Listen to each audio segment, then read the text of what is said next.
Usisahau kusubscribe, like na kucomment. Kuna uwezekano mdogo kwa waliokuwa viongozi waandamizi katika Chama cha Demokrasia na Maendeleo Chadema kuruhusiwa kurejea ndani ya chama hicho. Taarifa kutoka vyanzo vya kuaminika ndani ya chama hicho zinasema shinikizo la kuwazuia wasaliti kurejea tena Chadema limekuwa likitolewa na baadhi ya viongozi waandamizi wakiwemo wa Baraza la Wanawake Bawacha na Baraza la Vijana Bavicha. Tayari baadhi ya wanachama hao wamemwandikia barua na jumbe kadhaa za simu kwa njia ya WhatsApp katibu mkuu wa Chadema John Mnyika na nakala zake kufikishwa kwa makamu mwenyekiti wake John Heche. Hatua hiyo imekuja siku chache baada ya chama hicho kushinda kesi yake mahakama ya rufani iliyopinga kuzuia kufanya shughuli zake za kisiasa na hivyo kuanza tena kile wanachokiita kuliamsha dunia. Kesi ambayo ilizuia Chadema kufanya shughuli zake ilifunguliwa na Said Issa Mohamed aliyekuwa makamu mwenyekiti upande wa Zanzibar zama za Freeman Mbowe. Wote wawili waligombea nafasi zao katika uchaguzi mkuu wa tarehe 21 Januari mwaka jana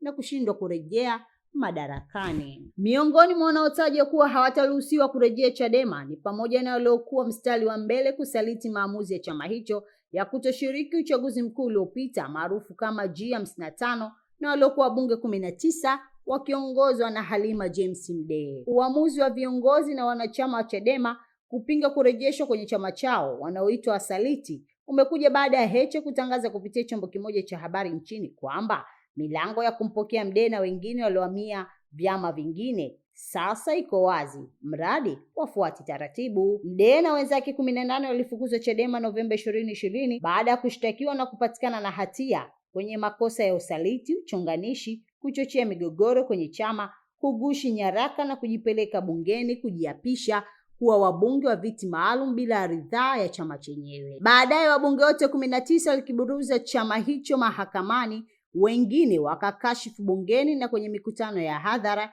na wapo waliokwenda mbele zaidi baada ya kutuhumu viongozi wakuu wa chama hicho. Hata hivyo, baadhi waliokuwa wabunge wa Chadema wamejiunga na Chama cha Mapinduzi CCM, huku waliojitambulisha kuwa wafuasi wa G55 wakijiunga na Chama cha Ukombozi wa Umma CHAUMMA na ACT Wazalendo. Mdee ameendelea kudai kuwa bado ni mwanachama wa Chadema wakati tayari alishafukuzwa wanachama. Akihojiwa na chombo hicho cha habari huku akijua kwamba Mdee na wenzake walikifikisha Chadema mahakamani kinyume na matakwa ya katiba ya chama hicho haraka, Heche alisema, Halima ni rafiki yangu, nampenda, hata yeye anajua. Tumekuwa naye kwenye chama, anajua taratibu. Akaongeza. Anatropia Theonest aliyekuwa mshirika wa Mdee aliandika barua ya kuomba wanachama. Amefuata taratibu ingawa bado hajarejeshwa wanachama wake kwa kuwa alifukuzwa na Baraza Kuu la Taifa na baraza hilo bado halijakutana. Alisema, milango iko wazi, hiki ni chama cha siasa. Halima ni mtu mweledi, ana mchango mkubwa kwenye chama chetu. Huwezi kumpuuza, huwezi kulikataa jambo hilo. Kama anataka kurudi kwenye chama, taratibu ziko wazi, arudi kwa kufuata taratibu nasi tutampokea.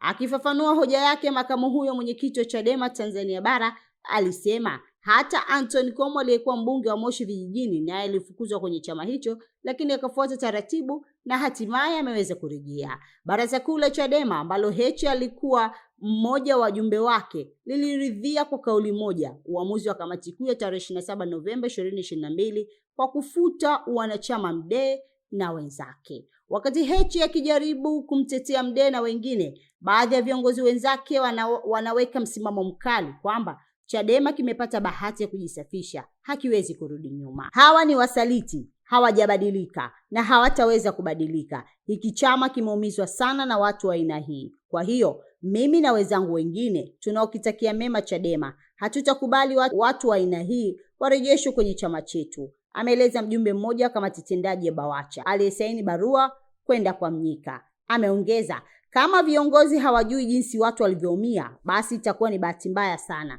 Lakini sisi tulioko huku chini tunajua jinsi na wenzake wengine walivyotuumiza na kukiumiza chama chetu. Wamekaa miaka 5 bungeni na kula kodi za Watanzania wakiwa hawana chama.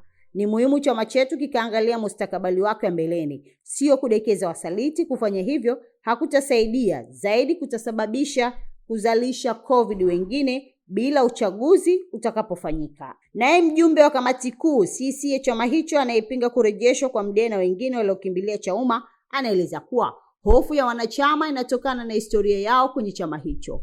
Mtu kama Kutubu hajatubu, hajaungama na hajaeleza kilitokea nini mpaka yeye akawa mbunge, au aliondokaje Chadema na kujiunga na Chauma. Anawezaje kurejea kwenye chama kirahisi? Haiwezekani, anafafanua. Kwa mujibu wa taarifa zilizothibitishwa na Heche mwenyewe, tangu Chadema kurejea kwenye shughuli zake, kumekuwepo na wimbi kubwa la watu kama walioondoka chama hicho na kujiunga na vyama vingine, hasa Chauma, kutaka kurudi nyumbani. Katika hatua nyingine, mkurugenzi wa sheria na haki za binadamu wa Chadema, Gaston Gelubindi, ameeleza kuwa chama chao kimeweka orodha ya kila msaliti, kuanzia waliohama na kujiunga na vyama vingine hadi waliokuwa wakifanya kazi ya CCM kwa mlango wa nyuma. Wote hawa watavuna walichokipanda. Hatutakuwa na msalie mtume na mtu, tutawaadhibu. Wapo tutakaopendekeza wafukuzwe kwenye chama na wapo tutakaowapa adhabu. Hatuwezi kuwa na chama ambacho kila mmoja ana ndevu, amefafanua Gelubindi. Kauli ya Gelubindi imeungwa mkono na Peter Seleka, mwanachama wa Chadema, na Hilda Newton, waliosema kifungo cha mwaka mmoja kinatosha kwa fundisho kwa viongozi hao. Ni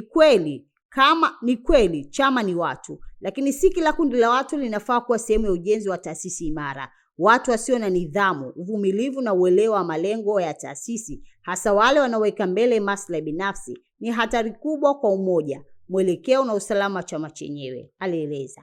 Akaongeza, kwa msingi huo, kurejea kwao hakupaswi kuwa kwa urahisi au kwa kuaminiwa moja kwa moja. Wanapaswa kuwekwa chini ya uangalizi maalum wa muda maalum, bila kuhusishwa katika uamuzi nyeti ya chama, hadi pale watakapothibitisha kwa vitendo mabadiliko ya tabia, utii na uaminifu wao kwa misingi ya chama. Amesema Chadema inatakiwa kuwa na mkakati wa muda mrefu wa kuibua na kukuza kizazi kipya cha viongozi wenye uelewa wa sera, uwezo wa kujenga hoja na uadilifu wa kusimamia misingi ya chama bila kuyumba. Haya na mengine mengi utayapata katika gazeti lako la Mwanahalisi ambalo linatoka kila siku za Alhamis. Jina langu ni Zakia Nanga. Ili kwa wa kwanza kupata habari zetu, tafadhali usisahau kusubscribe, like na kucomment.